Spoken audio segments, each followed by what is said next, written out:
Máme poslanie od svätého otca Jana Pavla II, že Slovensko má obroviť celú Európu. Ale preto, aby sme to boli schopní urobiť, musíme byť múdri kresťania. Nemôžeme byť kresťania múdri, aby nás ľudia tohoto sveta prevalcovali.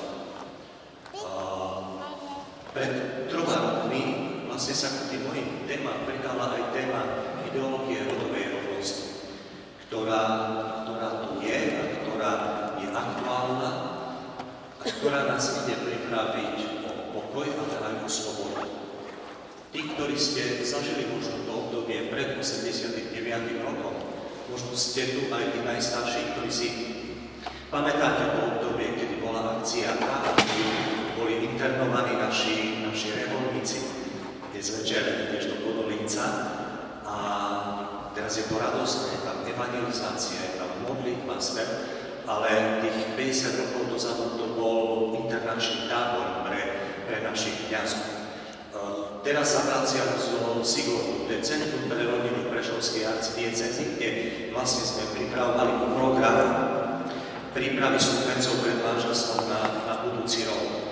Prípravy snúbencov tam máme 4-dňové a pojali sme ich ako rekolekcie, pretože v dnešnej dobe snúbencov už treba evangelizovať.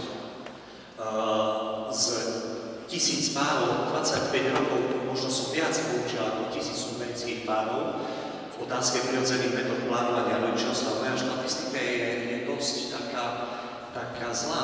40% neviez je tehotných, 95% mladých žije sexuálne pred manželstvom, mnohí aj niekoľko rokov. Žijú na hormonálnej antikoncepcii a preto ani nevedia, že má potratový účinok. Zoberte si ten nesmysel. Nevesta mi volá z Rakúska, hlási sa na predmanželskú náuku a za 3 minúty rozhovoru viem, že s ním tam žije 4. rok sexuálne, bránia sa počatiu dieťaťa, berie preto hormonálnu antikoncepciu a v rámci informovaného súhlasu od lekára vie, že mechanizmus účinkuje potratový. Tak som zdvihol telefón a volám kňazovi, budú sa vám hlásiť na predmanželskú náuku 2 potenciálne exkomunikovaní kresťania, pretože za 4 roky tam určite potrat bol a berú hormonálnu antikoncepciu. Možno tie slova, ktoré tu poviem, na niektorých doľahnú, pretože možno keď tak zrekapitulujete svoj život alebo problémy svojho života, tak zrazu zistíte aj svoj osobný problém. Ja ako chirurg niekedy musím povedať veľmi tvrdé slova pacientovi, keď mu oznamujem, že má rakovinu. Ale nikdy to nerobím s úmyslom, aby som ho zdeptal, aby som ho zničil, aby som ho pripravil okľúčiť, ale preto, aby som mu navrhol liečbu. A liečba niekedy je bolestivá a dlhá a ťažká, niekedy aj neúspešná.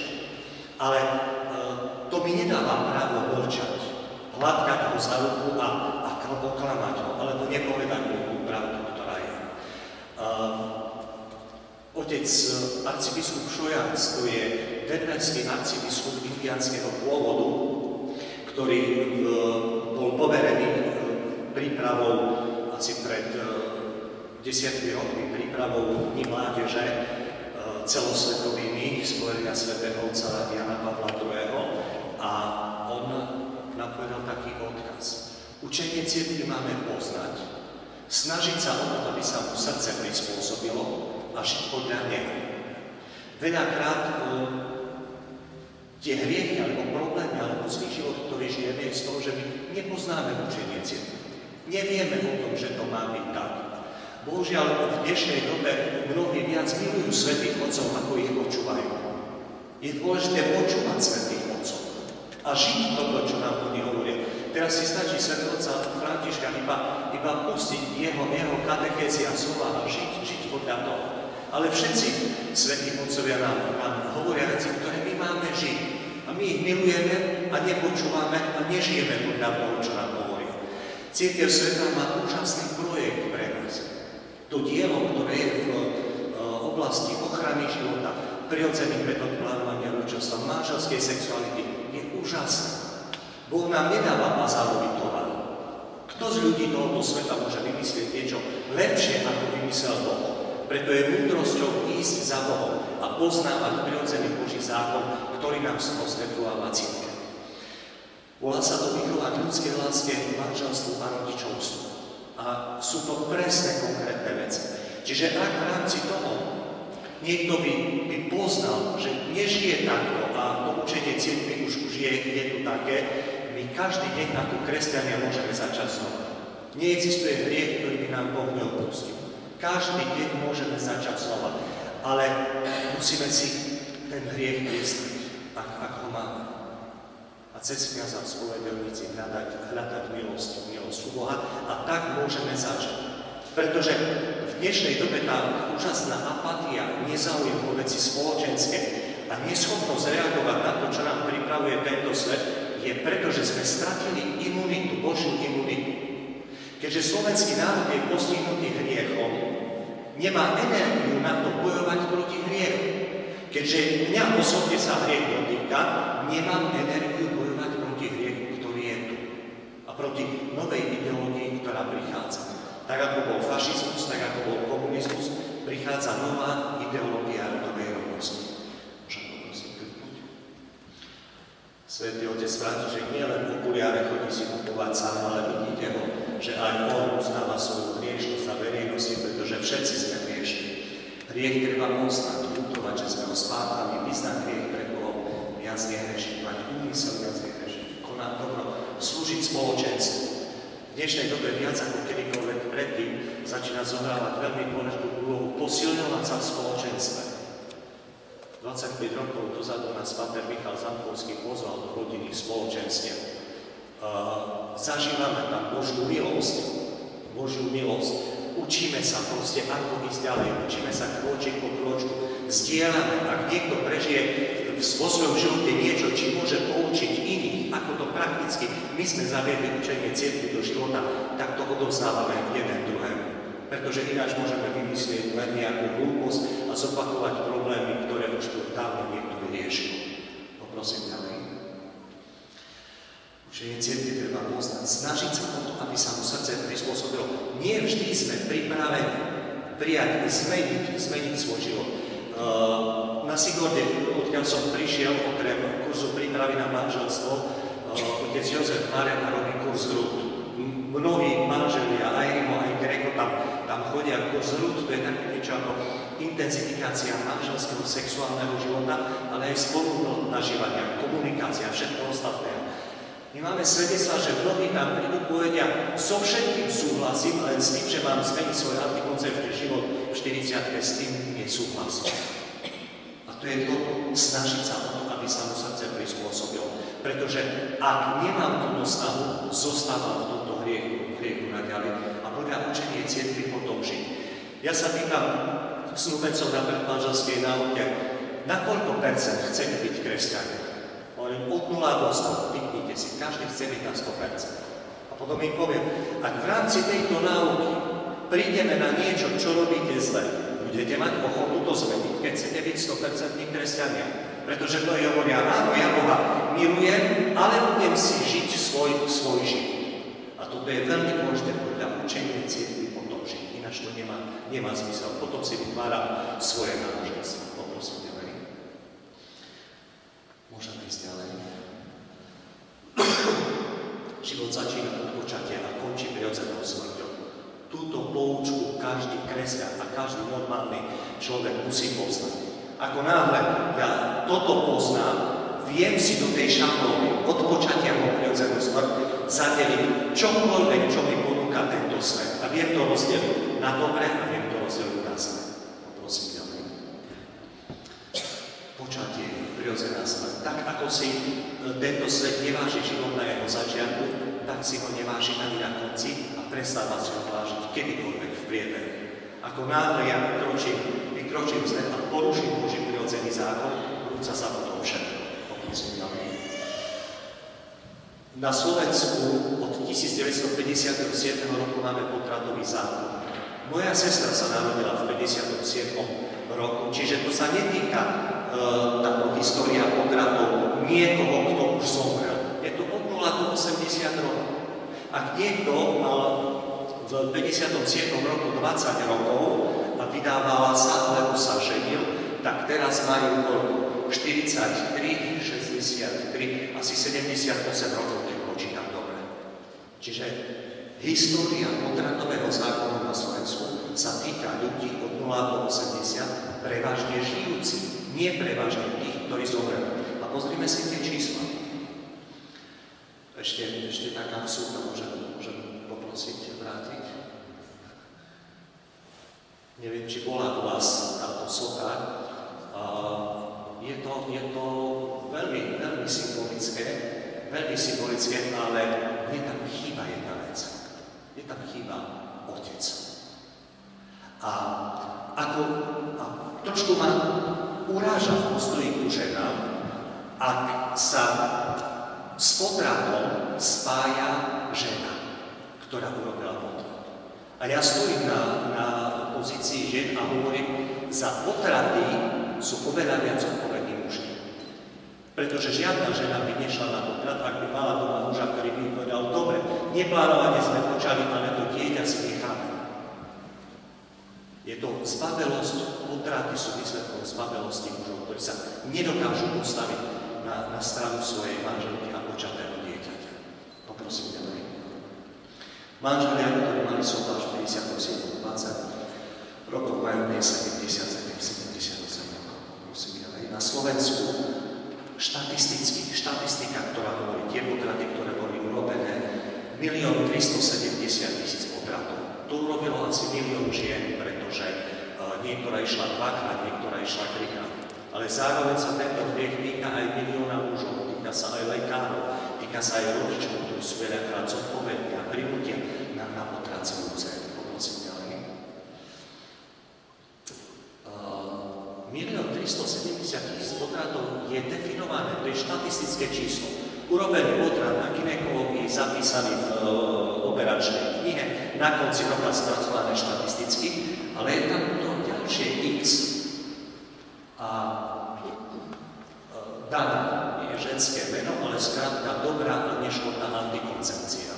Implantované teliesko dovnútra do maternice, ale keď to dáme do tej poučky, život začína od počatia a končí prirodzenou smrťou, tak Dana nie je dobrá a neškodná antikoncepcia, ale zlý a škodlivý potratový prostriedok. Prostriedok, ktorý spôsobuje potrat 10. deň po počatí, pretože nedovolí plodu uhniezdiť sa. Žijúcej bytosti nedovolí sa uhniezdiť v maternici. Hormonálna antikoncepcia, ktorá dnes je takou bežnou praxou v gynekologických ambulanciách a je takým veľkým hitom, má tiež potratový účinok. Tak pekne znie hormonálna antikoncepcia, čiže hormóny, ktoré bránia počatiu. Ale v skutočnosti je to tzv. Hormonálna antikoncepcia s potenciálne potratovým účinkom. Manželia, ktorí žijú pravidelným sexuálnym životom a používajú vnútromaternicové teliesko alebo nízkohladinovú hormonálnu antikoncepciu, potrácajú. Niekto je raz za 2 roky, niekto je raz za 4 roky, ale môže to byť aj 5 krát do roka.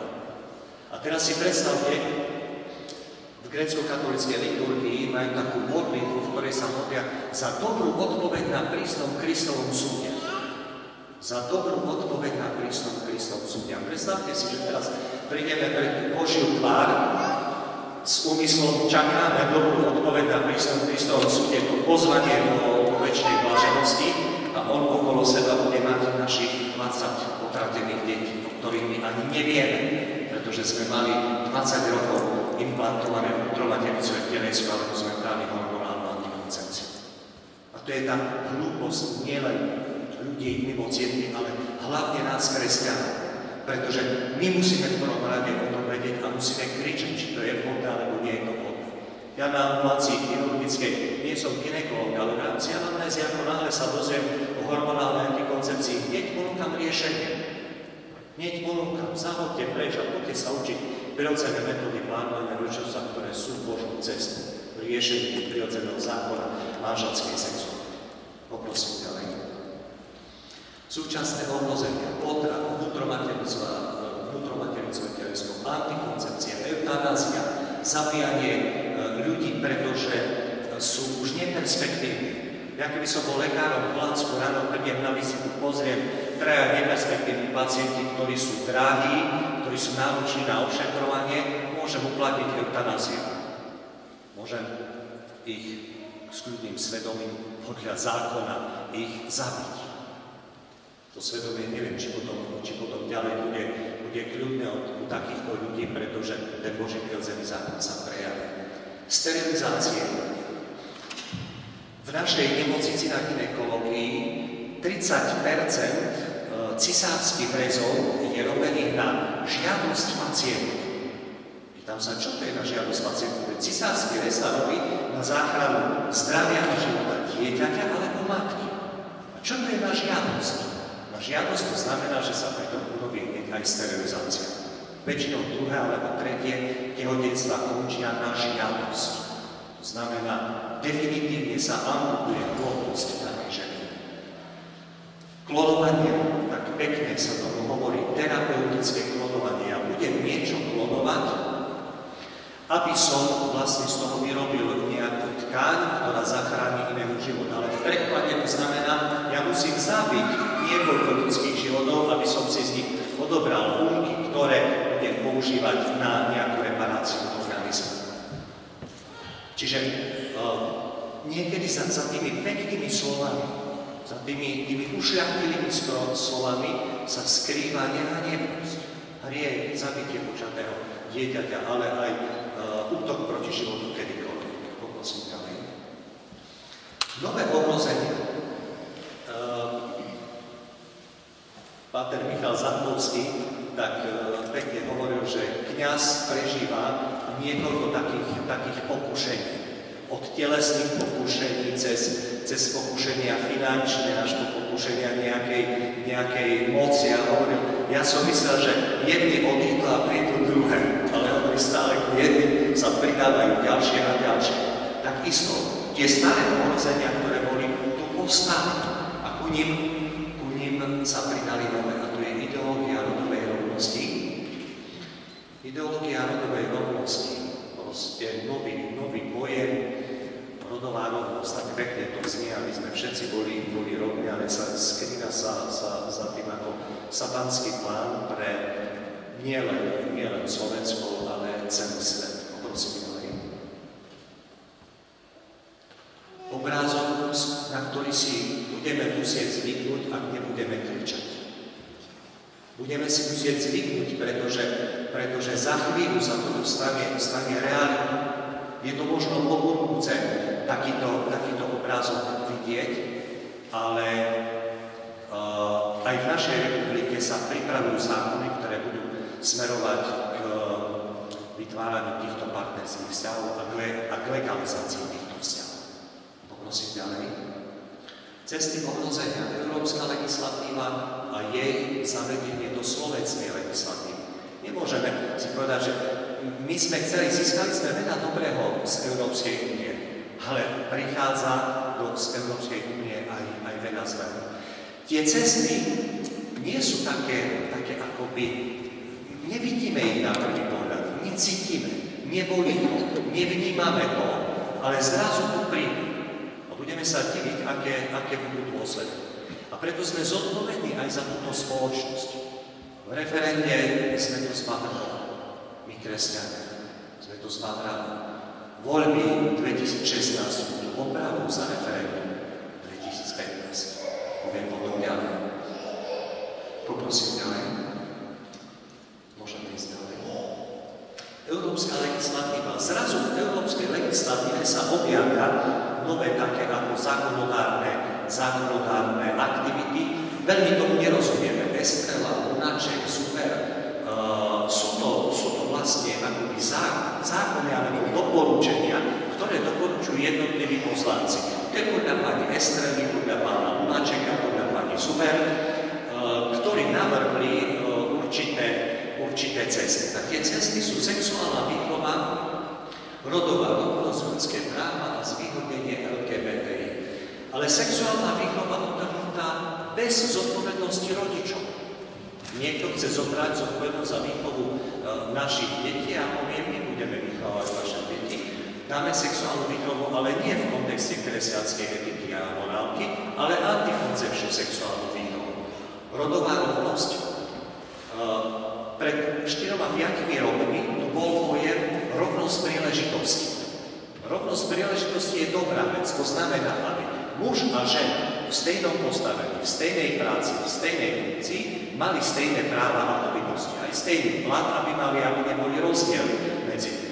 Rovnosť príležitosti je dobré, ale rodová rovnosť je už niečo zlé. Rodová rovnosť znamená, ako ja si môžem rozhodnúť, čo bude. V Nemecku národnom liste už pri narodení dieťaťa sa nepíše pohlavie, tá kolónka sa vynecháva a to sa dopíše potom, keď sa dieťa rozhodne, čo bude. Či chlapec alebo dievča. Tu známi prišli deti z Nemecka a pýtajú sa ich chlapčeka, a ty si čo, chlapček alebo dievča? Pretože by sme sa mohli rozhodnúť, čo chce. Možno vy starší, možno pozeráte na tieto veci, že ja som sa zbláznil, alebo tento svet sa zbláznil, skutočne sa tento svet zbláznil. To je tak, ako v tom rozprávke o tom kráľovi, ktorému šili tie šaty a pritom bol nahý a všetci pokolkovali, aké tie šaty sú úžasné, pretože nechceli vyzerať hlúpo, až prišlo jedno maličké dieťa, kde císar je nahý. V dnešnej dobe potrebuje zaznieť náš hlas, aby sme vykričali celému Slovensku a celému svetu, že táto ideológia rodovej rovnosti je nezmysel. Ľudské práva, to je úžasná vec. Lenže ľudské práva musia vychádzať z prirodzeného Božieho zákona a sú platné pre všetkých. Kdežto v dnešnej dobe sa ľudské práva vyberajú ako právo jednotlivca, niekedy nad právo to kolektívne, nad ľudské práva kolektívne. A zrazu majú právo homosexuálni a lesby majú práva svoje a pedofili budú mať svoje práva a tieto skupiny, ktoré vlastne bojujú s prirodzeným Božím zákonom. Zvýhodnenie osôb LGBTI, lesby, gejovia, bisexuáli, transsexuáli, intersexuáli chcú svoje práva. Ale nemôžu mať právo žiť v manželstve, pretože toto je dané prirodzenosťou pre heterosexuálny pár, pre muža a pre ženu. Iné manželstvo neexistuje. Ale oni si to legislatívne dotiahnu. Ja poprosím. Slovenská legislatíva. Ani neviete, že z našich daní sú platení niekoľko desiatok ľudí, ktorí pripravujú zákony. My platíme niekoľko desiatok ľudí, ktorí pripravujú zákony, ktoré pôjdu proti morálke, proti právu, proti našim rodinám, proti našim manželstvám. Jedna skupina je na ministerstve vnútra, jedna je na ministerstve práce, sociálnych vecí a rodiny, jedna na ministerstve zahraničných vecí a jedna pri úrade vlády Slovenskej republiky. Hlavnou takou osobnosťou, ktorá vedie vlastne ten ideologický boj, je pani Olga Pietruchová. Pani Olga Pietruchová bola niekedy veľmi významnou ako členkou v Medzinárodnej organizácii plánovaného rodičovstva. Ale táto Medzinárodná organizácia plánovaného rodičovstva plánovala rodičovstvo pomocou antikoncepcie, potratu a dobrovoľnej sterilizácie muža a ženy. Zase musíme vedieť rozlišovať. Nie je plánované rodičovstvo ako plánované rodičovstvo. To, čo učí cirkev prirodzené metódy plánovania rodičovstva, vychádzajú z Božieho prirodzeného zákona. Oni vychádzajú z vôle, že my rozhodneme, či to dieťa bude žiť alebo nie, a používajú k tomu rôzne prostriedky. Táto žena robila také ocenenie, také negatívne ocenenie homofób roka. To znamená človek alebo organizácia, ktorá je proti homosexuálom. A pred 2 rokmi túto cenu získala konferencia biskupov Slovenska. Keď som na Litmanovej počúval jednu kázeň arcibiskupa Pavliaka, vtedy hovoril, som hrdý, že konferencia biskupov Slovenska dostala toto hanlivé ocenenie homofób roka, pretože tým sme jasne definovali, že stojíme za Bohom aj proti tejto politike, ktorá je dnes a vlastne zavádza ľudí. Poprosím ďalej. Ako sa deje to ovplyvňovanie spoločnosti? Propaganda.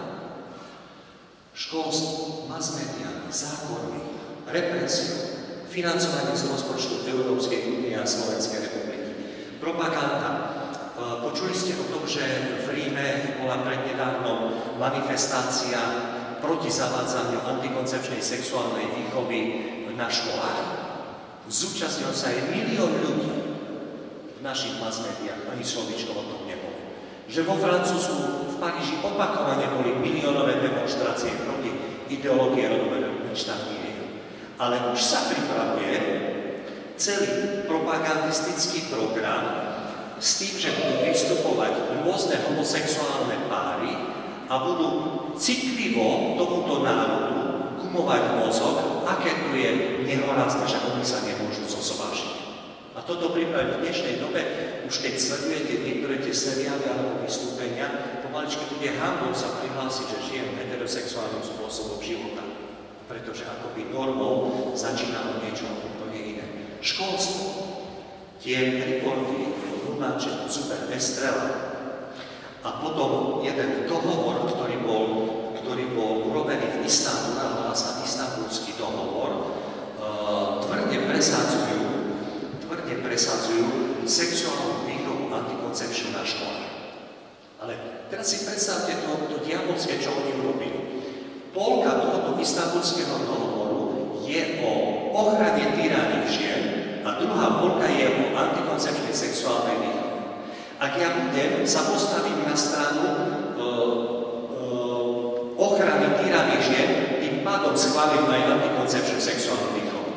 Keď budem proti antikoncepčnej sexuálnej výchove, tým pádom hneď mám na tú ako farbou, že som za týranie žien. Čiže urobili taký mix, aby vlastne si kresťanskí politici nemohli proste uhnúť na jednu alebo na druhú stranu. A to školstvo, sama pani Olga Pietuchová hovorí, cieľová skupina pre nás je školská mládež, pretože tam vlastne ako môžu ovplyvňovať a vytvárať tú novú morálu. Na zmeny a zákony. Ani nevieme, ako do zákonov sa dostávajú rôzne usmernenia. Minulého roku u nás bola pani Gabriela Kuby, ktorá napísala knihu Globálna sexuálna revolúcia a v nej sú už konkrétne prípady, ako dopadli tí, ktorí boli proti tejto legislatíve.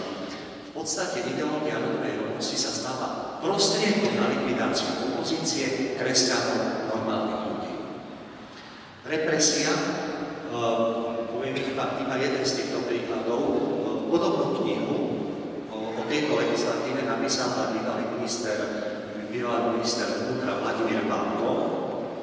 Tá kniha sa volá Levy prichádzajú.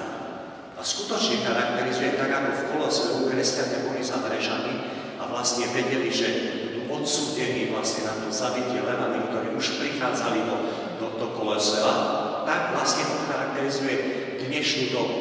Že my sme my tí kresťania, sme ešte natretí krvou, máme na sebe ovčie rúcha a pripravujú nás pre levov dnešnej doby.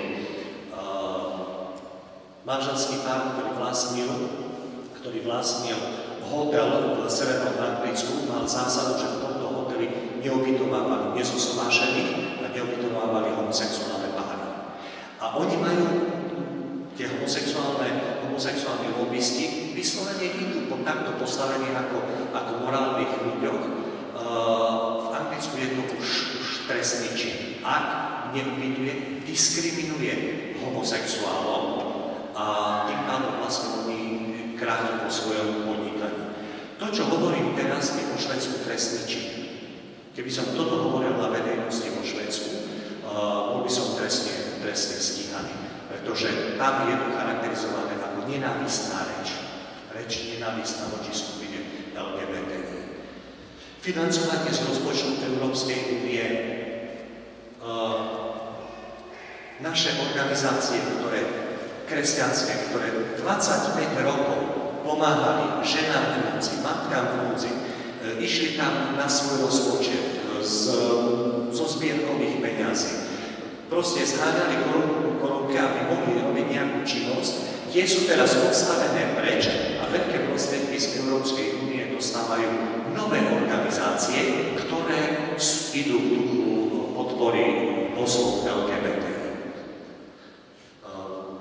Rozpočet z nášho rozpočtu.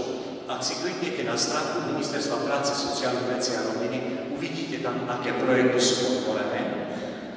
A napríklad 19 000 eur dostalo Banskobystrické divadielko, ktoré chodí po materských školách s bábkovou hrou, v ktorej detička ukazuje, ako z Aničky sa môže stať fakt Anička a z Tomkáku sa môže stať babec.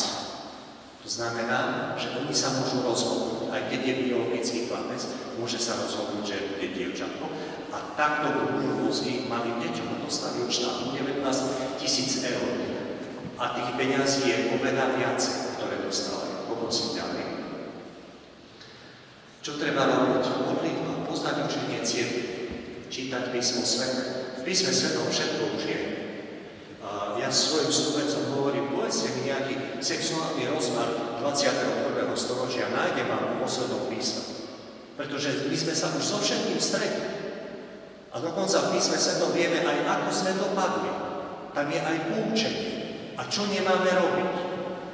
A preto je potrebné čítať písmo sveté aj v týchto veciach. Zaujímať sa o dianie v spoločnosti. My kresťania, my do politiky nejdeme, pre také pánske múcovstvo. Viete, čo hovorí svätý otec František? Kresťan je povinný ísť do politiky, pretože politika je jedna z najvyšších foriem služby, ale má tam vniesť evanjeliového ducha. Ak tam nepôjdeme my, necháme priestor iným. Samozrejme, potom sa budeme diviť, kde nás oni dostali. Politika z pravicovo-ľavicovej sa začína meniť na liberálno-konzervatívnu. Liberálnu, kde nebude platiť Boží prirodzený zákon, a konzervatívnu, ktorý bude presadzovať Boží prirodzený zákon. Február 2016 sa rozhodne, ako pôjdeme ďalej. Pýtať sa cirkvi.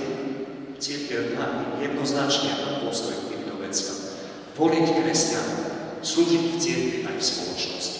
Služba je veľmi dôležitá. V 1991 roku, to som bol ešte mladší, a bol som 17. novembra 89 bola revolúcia, 18. novembra som sa ženil, takže máme také revolučné manželstvo. A v 1900, keďže som cítil, že treba niečo robiť, treba ísť do služby, tak vlastne sme hneď s manželkou prijali tú službu ochrany života, výučbu prirodzených metód plánovania rodičovstva, práca s rodinami. A o 2 roky na to, v 91. roku, bol prvý svetový kongres v Bratislave, na ktorom hlavne prednášajúci bol otec kardinál Tomko. Pred mesiacom, vtedy v 91. roku bol vydaný taký zborník jeho prednášok a pred mesiacom som po 24 rokoch dostal od neho aj podpis do tejto knihy, pretože slúžil svetom už v starej domovne v Plavnici, tak som ho poprosil, hovorím, vyhrajte sa otec kardinál, že tú knižočku vašu mám takú poštantárnu, ale aspoň vidíte, že s ním pracujem, že s tými myšlienkami, ktoré ste povedal v 91. roku, pracujem stále. A v rámci svojej prednášky tam povedal jednu vec. V 91. roku povedal, to, čo sa nepodarilo moslimom za 400 rokov vojenských Európu, to sa im darí teraz pôrodnostným číslom. On to už upozorňoval v 91. roku, teraz vidíme, že to je realita. Ďalšia vec, ktorú povedal, to, či prežijeme alebo nie, to, či prežije nejaké spoločenstvo, to, či prežije národ, záleží od postoja k dvom hlavným hodnotám, a to je život a láska. Nemôžem povedať život, ale s podmienkami, láska, ale podľa môjho ústa. Nemôžem povedať. Proste pravá láska, pravý život od počatia po prirodzenú smrť. A nenaplňanie týchto prirodzených zákonov znamená vlastne krach spoločnosti. Okrem iného citujem povedal. Kam nás však privedie čisto technický pohľad na ľudský život? Aldous Huxley, brat slávneho filozofa Alexa, prorocky vykreslil v roku 1932 v románe Prekrásny nový svet. Aldous Huxley ho napísal pred vojnou v 1932. Otec kardinál Tomko nám z neho cituje v 1991 roku a hovorí, o čom sa tam píše.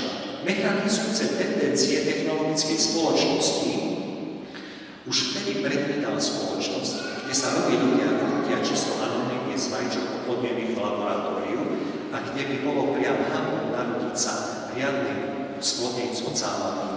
Aldous Huxley nemal šajnu o umelom oplodnení, ale tak ako Werner v technologickej oblasti niečo predvídal, tak on v 32. roku predvídal, že budú technológie, že ľudia sa budú rodiť s umelkami.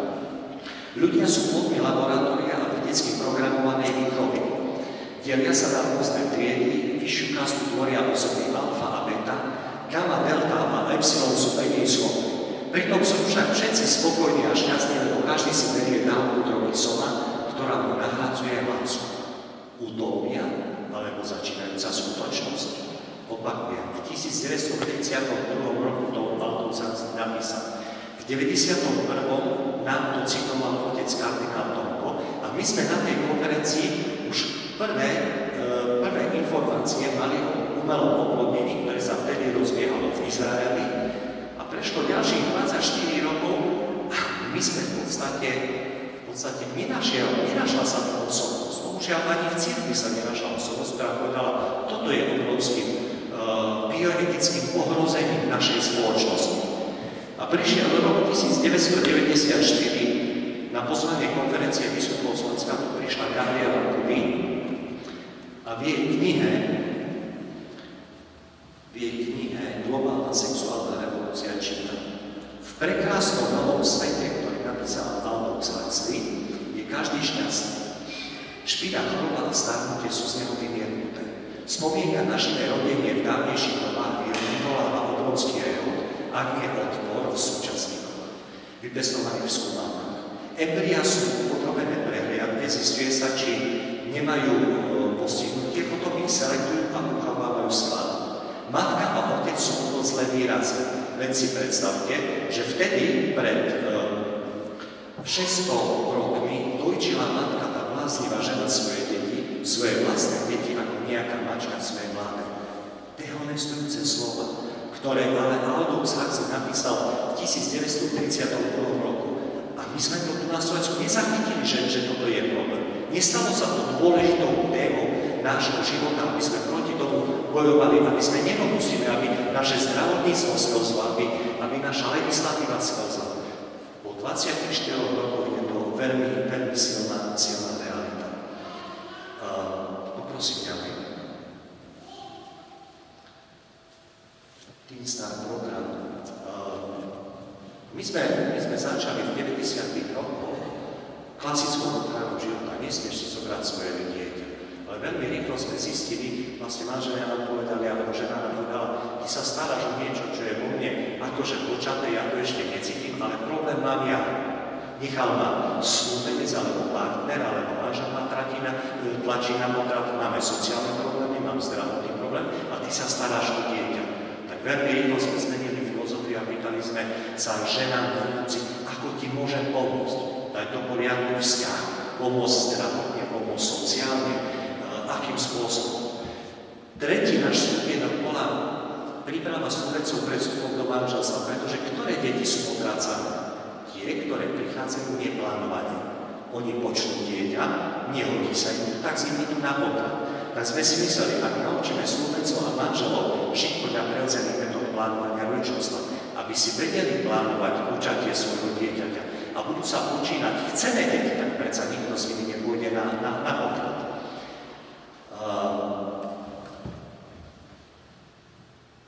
Štvrtým takým svodníkom alebo krokom, keďže sme zistili, že snúbenci to už je veľmi neskoro, je tzv. Teen Star program. 15 rokov ponúkame tu na Slovensku a máme veľký problém sa s ním niekde dostať. Nemôžeme. Je to problém. Hoci je schválený pápežský radou pre rodinu, máme privilegium, je schválený pápežský radou rodinu, nemôžeme sa s ním presadiť, pretože bohužiaľ, nie je to vydiskutované. Nie je to vydiskutované a odsúva sa to niekde na bok a tým pádom tie problémy rodín, manželstiev, mladých ľudí narastajú. Poprosím ďalej. Útok proti manželstvu, rodine a cirkvi. Prosím ďalej. Kde to začalo? Kde táto ideológia začala? Samozrejme komunistov. V 1848 roku, čiže de facto pred 2 storočiami, veľký filozof komunizmu Engels napísal vo svojom diele Pôvod rodiny, súkromného vlastníctva a štátu. Vlastne oni pracovali vtedy s triednym bojom. Boli na jednej strane vykorisťovaní, na druhej strane boli vykorisťovatelia. A oni hľadali, kde to má svoj pôvod. Prečo niekto vykoristuje niekoho? A Engels vymyslel, že prvý triedny protiklad, ktorý sa v dejinách vynoril, je totožný s vývinovým antagonizmom medzi mužom a ženou v manželstve a prvý triedny útlak je totožný s útlakom ženského pohlavia mužstva. Bohužiaľ, v tých manželstvách, kde sa nežije podľa Božieho prikázania, to tak skutočne je, ale Boh to tak nedá. Boh to tak nedá. Od začiatku to tak nebolo. Aj keď Mojžišovými zákonmi to bolo zmenené, z Evanjelia veľmi dobre viete, že od začiatku to tak nebolo. Svätý otec Jan Pavol II nám dal teológiu tela. Teológia tela je úžasné dielo, ktoré hovorí o tom, ako to bolo od začiatku. A že manželstvo nemôže byť miesto začiatku triedného protikladu. Len tam, kde sa nežije podľa Božích prikázaní. Tam, kde sa žije podľa Božích prikázaní, tam je láska, vzájomná úcta a nemôže byť triedny rozpor. Ale Engels, keďže to tak vymyslel, definoval aj 3 body, čo s tým treba urobiť. Prvý bod. Prosím, ďalej. Ešte ďalej. Môžeme ďalej. Prvý bod. Odstrániť rodinu. Odstrániť rodinu. Rozbiť rodinu. Rozbiť vzťah. Druhý bod. Rovnocenné zaradenie muža a ženy do výrobného procesu. Nie zrovnoprávnenie muža a ženy, ale vytrhnúť ženu, matku z domácnosti, z rodiny a stejne vyťažiť pracovnú muža, aby nemala čas na rodinu. A tretí bod, verejná výchova detí. Keď zničím rodinu, zničím vplyv matky a otca, tak ja ako štát budem vychovávať deti. V tejto filozofii dnešná ideológia rodovej rovnosti, gender ideológia ide a vychádza vlastne z týchto predpokladov a naplňa ich aj v legislatíve. Poprosím ďalej. Ešte pro-life alebo anti-life. Neexistuje trošku tehotná žena. Žena je buď tehotná, alebo nie je tehotná. Ja som kresťan, alebo nie som kresťan. Buď som Kristov, alebo nie som Kristov. To sú veľmi jasné veci, medzi ktorými je čiara. A takisto svojím spôsobom života, svojou sexualitou v manželstve, svojím postojom k prirodzenému Božiemu zákonu, ja sa zaradím, či chcem alebo nechcem na skupinu. Za život alebo proti životu. Neexistuje nejaká stredná cesta. Je to jasné a v dnešnej dobe prevažujú tí, ktorí sú v pozíciách proti životu. Poprosím. Výchova k ľudskej láske, manželstvo a rodičovstvo.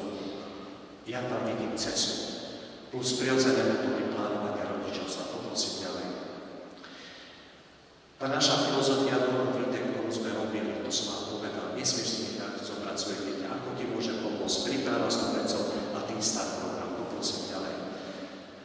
Prirodzené metódy ako nástroj ochrany života, životného štýlu. Na predmanželskej náuke som bol v Plavči. Moja žena je z Plavča, ďaleko od Starej Polne. A za komunizmu bolo úžasné to, že tí najlepší kňazi boli v najzápadnejších dedinách. Kňazom, ktorý tam bol otec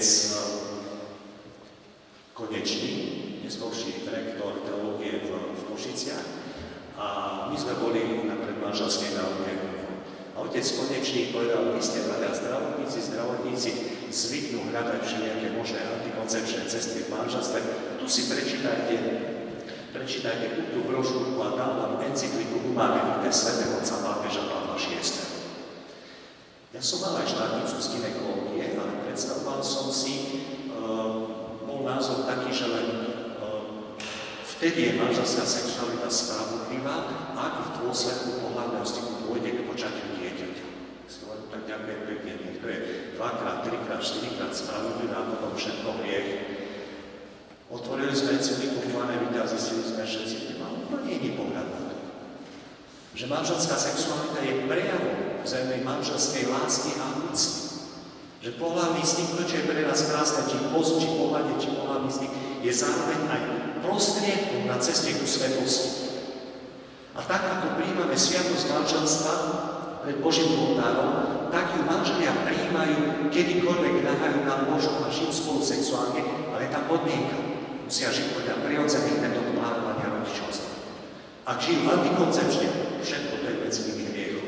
A tu je tá hranica. A preto sme zistili, že toto chceme robiť, tak chceme pomáhať manželom, aby naplňali svoju svetosť aj cez manželskú sexualitu. Encykliku Humanae Vitae sme prijali hneď, ale nastal jeden veľký problém. Ja pri sebe nosím veľmi taký ako veľký dar. On je veľký, ale je v skutočnosti malý. Túto plaketu dostal môj otec od svätého otca pápeža Pavla VI v 68. roku v Ríme. Ani nevedel, ako sa dostal k nemu na audienciu. 5 účastníci zájazdu zo Slovenska boli so svätým otcom pol hodiny, kde sa ich posledne pýtal na vlastne ako kresťanskú situáciu v 68. roku na Slovensku.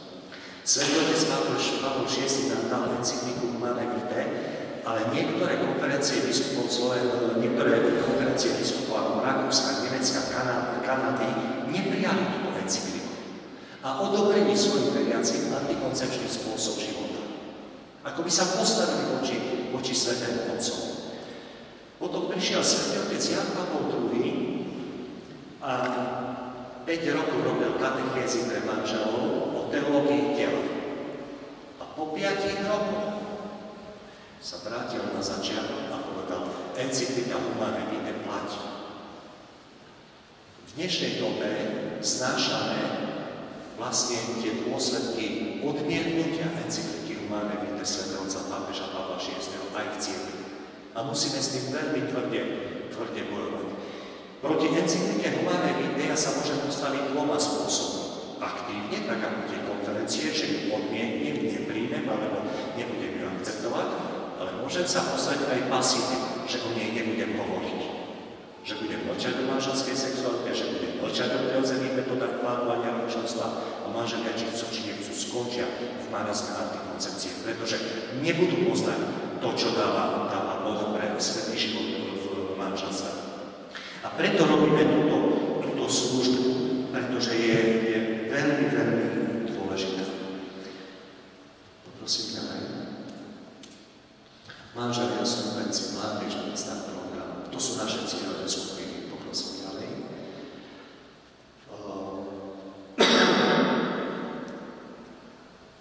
Aj keď robím tú istú prednášku, nikdy to nie je istá prednáška, stále to všetky ako posúdiť niekde úplne nie.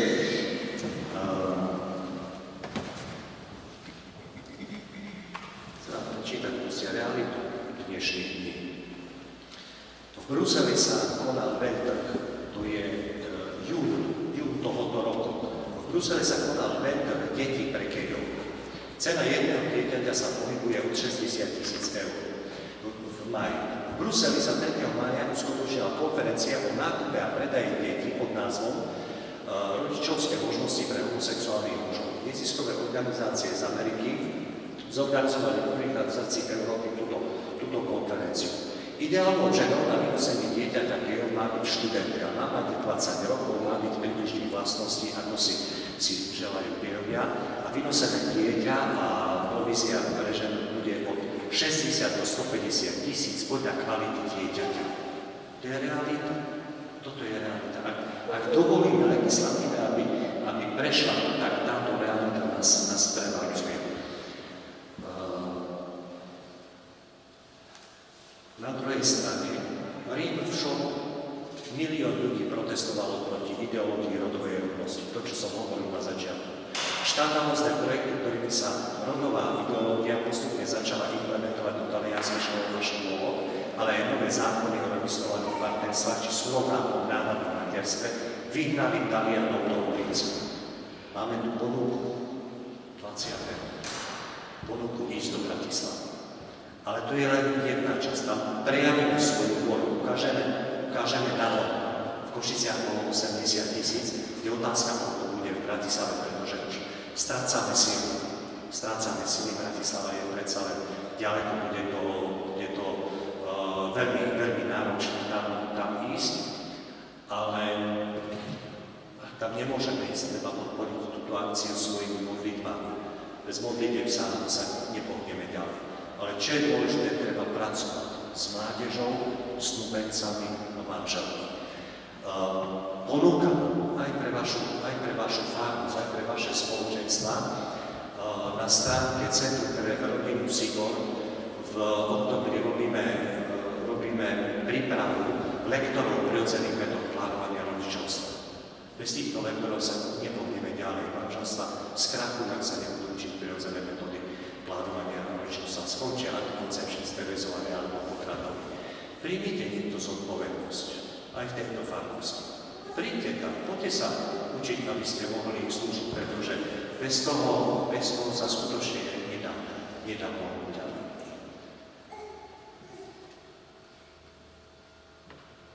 Medzi tým si pustíme nejakú pieseň a potom kľudne sa môžete opýtať. Tak ako som povedal na začiatku, nehovoril som tieto slova preto, aby som vás deprimoval, ale preto, aby som vás povzbudil a trošku tak nakopol do činnosti. Táto služba je otvorená pre všetky vekové kategórie. Každý v nej má svoje miesto. Od animátorov mládežnických spoločenstiev cez snúbencov, cez manželov, až po tú najstaršiu generáciu, ktorá môže odovzdávať svoje skúsenosti, svedectvo, pozitívne a niekedy aj negatívne. Aj negatívne svedectvo, z ktorého sa ktokoľvek poučí, je veľmi dôležité. Takže každý je pozvaný do tejto služby pre manželstva a rodiny.